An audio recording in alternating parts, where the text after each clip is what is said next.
ගුවන් යානයක අසුන්ගෙන සිටින විට ඔබට කිසි විටකත් දැනෙනවට අකමැති බියුක්මත්. ඔබ වායුගෝලය පියාසර කරන විට එක් මොහොතක යානය පාලනය කර තිබී ඊළඟ මොහොතේ කිසිදු හෝඩුවාවක් නොමැතිව අතුරුදහන් වීම ගැන සිතන්න. 2014 මාර්තු 8 වන දින ලෝකයේ විශාලතම ගුවන් සේවා අභිරහස් සිදු වුණා. වසර ගණනාවක් ගත වී ඇතත් යානයේ සැබවීම සිදුවේ කුමක්දැයි අපි තාම නොදනිමු.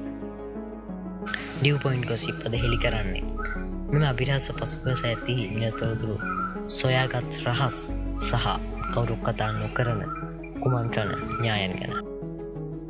මේ අවසානයේ දක්වා බලන්න ඔබගේ මතය වෙනස් වේවි.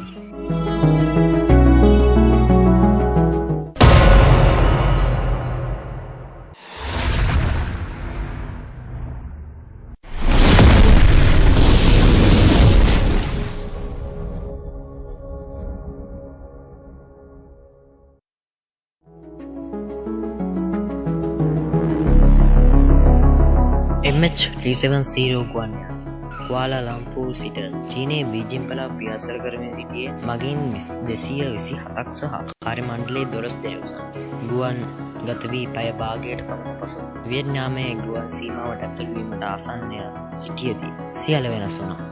ගුවන් ගමනට ආයුබෝවන් කියමින් අවසන් වරට සංනිවේදනය කරමින් නියම කුටියේ සිටි කපිතාන් සහරිය අහමඩ් ෂා දවස අවසන් වචනය තමයි Good night, Malaysian 370.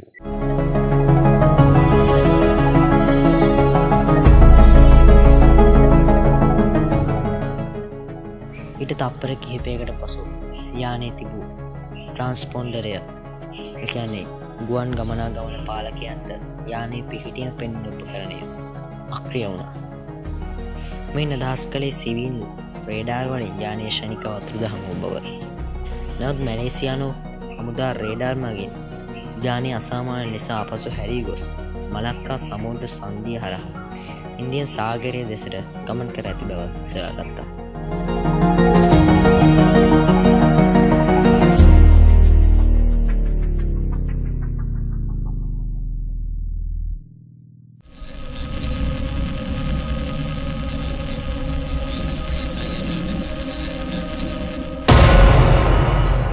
යානයේ රේඩාර් වලින් අතුරුදහන් වුවත් එහි එන්ජිම සහ සංනිවේදන පද්ධති ඉන්මාසැට් නම් චන්ද්‍රිකා සේවාව සමග තවදුරටත් සම්බන්ධ වී තිබුණා. මෙම සම්බන්ධතාවය පින්ක් ලෙස හැඳින්වෙන කෙටි සංඥා මගින් සිදු වුණා. මෙම ඉන්මාසැට් දත්තමකින් තහවුරු වුණේ යානයේ අතුරුදහන් වූ පසුත් කිසිදු මිනිස් මැදිහත් වීමකින් තොරව ස්වයංක්‍රීය පැය 7කට ආසන්න කාලයක් දකුණු ඉන්දියන් සාගරය දෙසට පියාසර කර ඇති බව. අවසන් පින්ක් සංඥාව වාර්තා වූයේ ඉතා දුරස්ථ සාගර කලාපයකින්. මේ නිසා දකුණු ඉන්දියන් සාගරයේ විශාල ප්‍රදේශයක් කේන්ද්‍ර කරගනිමින් ලෝකයේ විශාලතම සෙවුල් මෙහෙයුම ආරම්භ වුණා.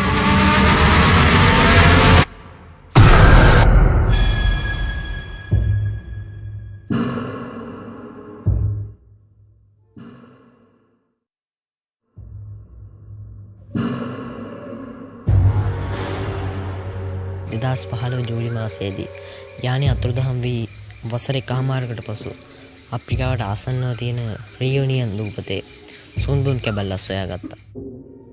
එය ෆ්ලැපිරෝන් නමින් හැඳින්වෙන යානයේ තටුව කොටසක් බවට තහවුරු වුණා.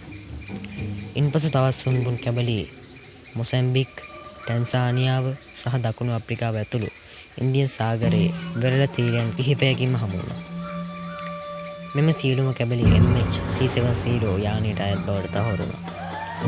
සුන්බුන් වලින් හෙළි වූ රහස එම කැබලි විශේෂණය කළ විශේෂඥයන් නිගමනය කළේ යානයේ ෆ්ලැප්ස්, ඒ කියන්නේ ගොඩබෑමේදී දිවවරණ කොටස් යොදවා නොතිබි බව.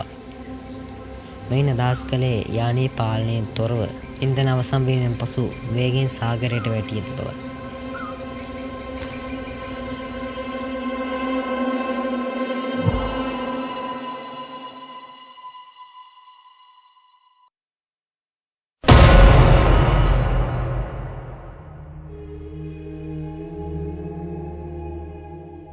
යානයට සැබවින්ම සිදුවේ කුමක්ද අපි නොදන්නා නිසා බොහෝ දෙනා අදටත් විශ්වාස කරන ප්‍රධාන කුමණ්ඩල න්‍යායන් 3ක් තිබෙනවා.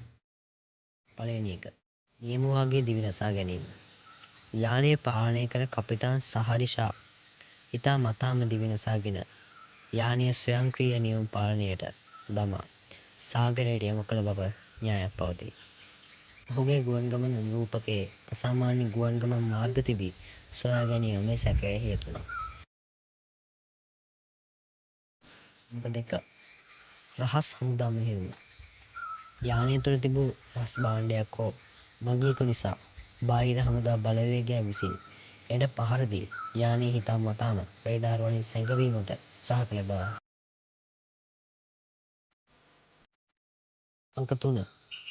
ඉන්ධන ක්ෂණිකව අවසන් වීම. තාක්ෂණික දෝෂයන් නිසා ඔක්සිජන් සැපයුම් නතර වී යානයේ සිටි සියලු දෙනා ක්ෂණිකව සිහිසුන් වී ඉන්පසු යානයේ ඉන්ධන අවසන් වන තුරු ස්වයංක්‍රීයව ක්‍රියාසිර කළ බවට න්‍යායක් පවතී. ඒක තමයි නිල විශ්වාසයට සමීපතම එක.